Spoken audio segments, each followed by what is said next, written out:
graduated from West Virginia University, and right from West Virginia I became a management trainee where I got to learn every single aspect of banking. And I was recruited out early by the business banking group to become a relationship manager and solely work with business owners. I got my master's at Montclair State University. Now I'm vice president and team leader for Bergen County and Passaic County at M&T Bank. I was born in St. Louis, but at a young age we moved to New Jersey, and I've grown up in Egg Harbor City, New Jersey, and I do consider myself a Jersey girl. Professionally, I have been a practicing attorney in private practice for about 9 years before going in-house to where I am now at Realogy. My passion has always been employment and labor, and part of my responsibility is to ensure that our company is treating our employees fairly, regardless of race, regardless of gender. It is very important to me, and so I take a lot of pride in what I do. I started my career in technology right out of college for a company called Electronic Data Systems. And I started as a systems engineer, and the work that I did back then was application programming and a little bit of infrastructure programming. Ultimately, I became a director, a vice president, and a senior vice president, and a practice director. They were acquired by Hewlett-Packard in 2008. I spent a tenure with Hewlett-Packard as a vice president for applications development and management. From there, I made a choice to come to Deloitte, and I'm a part of the Deloitte Technology Organization, responsible for technical consulting in the area of systems integration. My background is actually math and computer science. That's what I went to college for. I graduated from Drew University, and because Mountain Development Corp is a family business, I was very lucky to start here right out of college.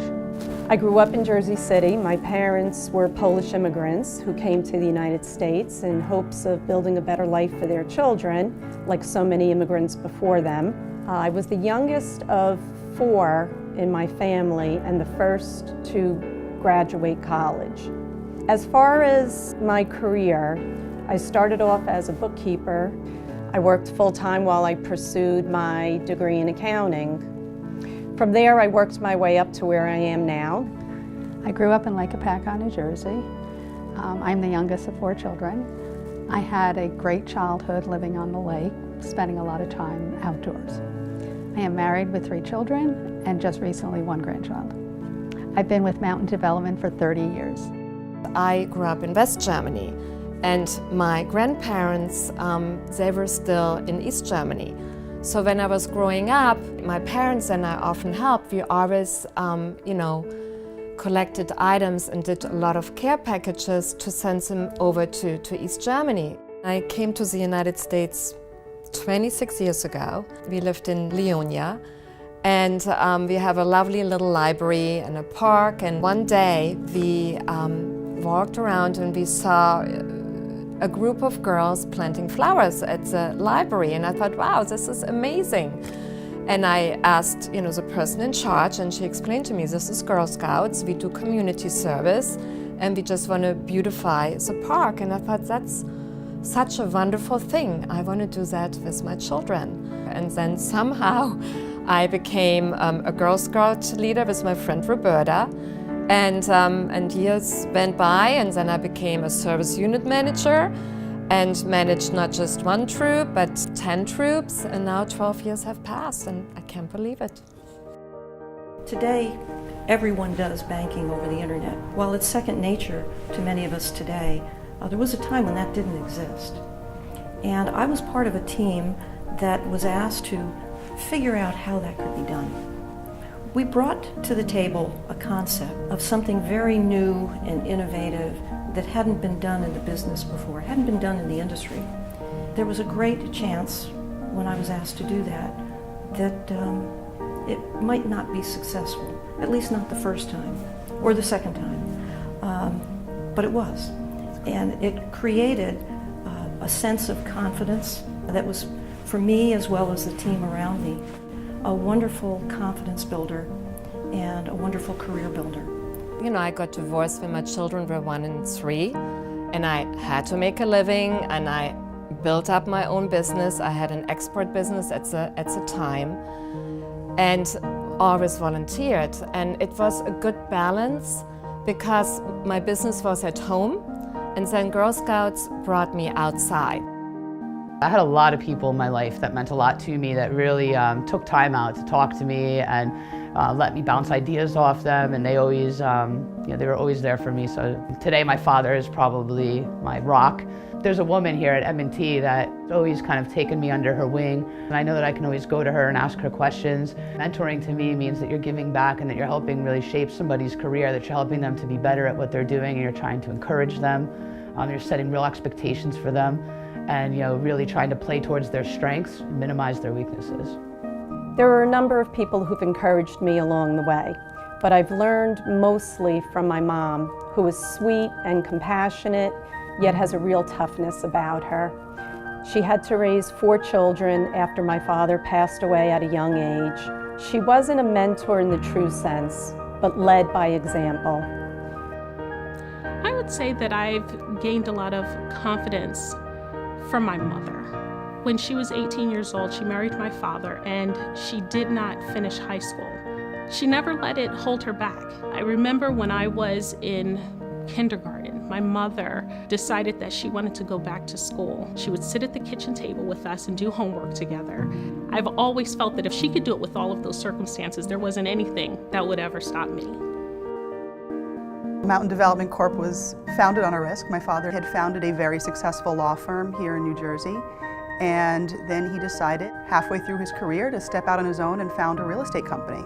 And it's kind of been part of our ethos ever since. Risk-taking should be more than just taking a financial risk. We know how to do that, but risk-taking is also taking a risk on other people, on being a strong enough leader to look at someone who maybe doesn't look like you or comes from a very different background, and then welcoming them into your organization. They breathe new life, new ideas, new perspectives into your company. I took some risk throughout my career and probably throughout life. I think it's important to take risks, calculated risks, have the confidence to take a risk, knowing that the outcome may not be exactly what you would intend, but if things work out, there would also be a very positive upside. And if you know how to learn, you can master almost anything. You know, I'm a true Girl Scout myself, and I love the Girl Scout cookies. And that's something where I learned how to run a business, and my daughters learned it, and the troops learned it at a very early age. And I think that really, they have to set a goal. How many cookies are they going to sell during those 4 weeks? But also they have to interact with people and contact family, and it gives them so much confidence, and also they are taking a risk because they might get rejected. It really is an amazing experience. I definitely have always been a risk taker in my life and in my career. One of the biggest ones probably was about 4 years ago. I was very happy working at Chase Bank. I'd been there for 7 years, and I decided to make the ultimate step and switch careers and go to M&T Bank. I didn't know much about M&T, but I started researching them, and I just thought, you know what, I'm at a point in my career where I'm very comfortable, but I think it's a great opportunity to try to see if I can build, and so I took the chance to go, and a big step, but I'm glad that I did it. I am married.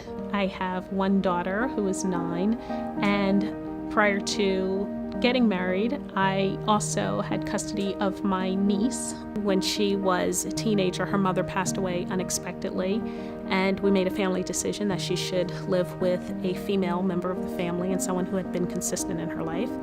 And that left me or my mother, so I decided to take custody of her, and she lived with me for a couple of years until she graduated high school, and we remained very close. In this day and age, even today, girls are underestimated. And I feel often that girls are first valued by their beauty and looks and what they wear. But Girl Scouts really instills that it's not what you look like. It's really what you know, how you're with other people, your compassion and caring character. It's so much more. Girl Scout has given me so much, because just being a leader, getting to know so many families and people in the community, I feel they have supported me and I have given back to them as well, and it really has made me a stronger person. I was involved in Girl Scouts as a young girl. I was a Brownie, and I was also a Girl Scout.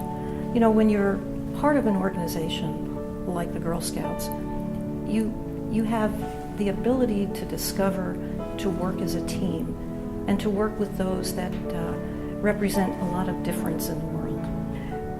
When you have a sense of accomplishment, and when you can conquer something, try something, and accomplish something beyond what you thought you could do, I think that builds confidence and character, and it gives you the courage to take on yet something more, something bigger, and something greater.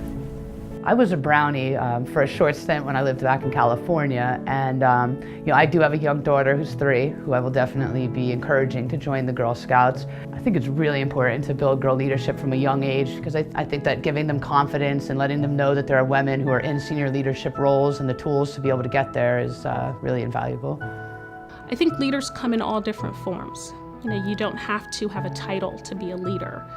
You just have to lead. You have to take the initiative to be confident in whatever it is that you're hoping to achieve.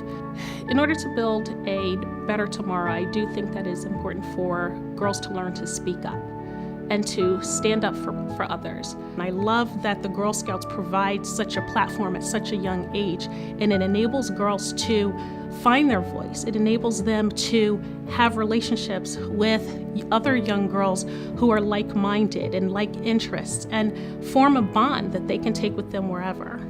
I was a Brownie and a Girl Scout in the 50s and 60s, and my mother was our leader. My mom was a positive role model who taught me to be confident, to reach for the stars.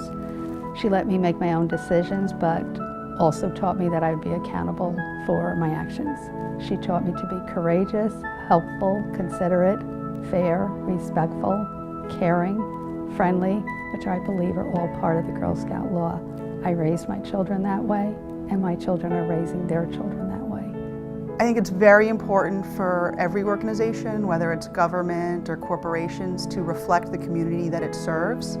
And women are 50% of the population. Until we have an equal seat at the table, we can't have truly strong government and corporate communities.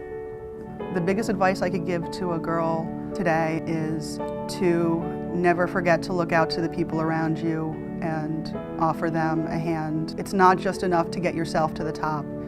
You don't want to get up there and look like you're alone. You want to bring people up along the way.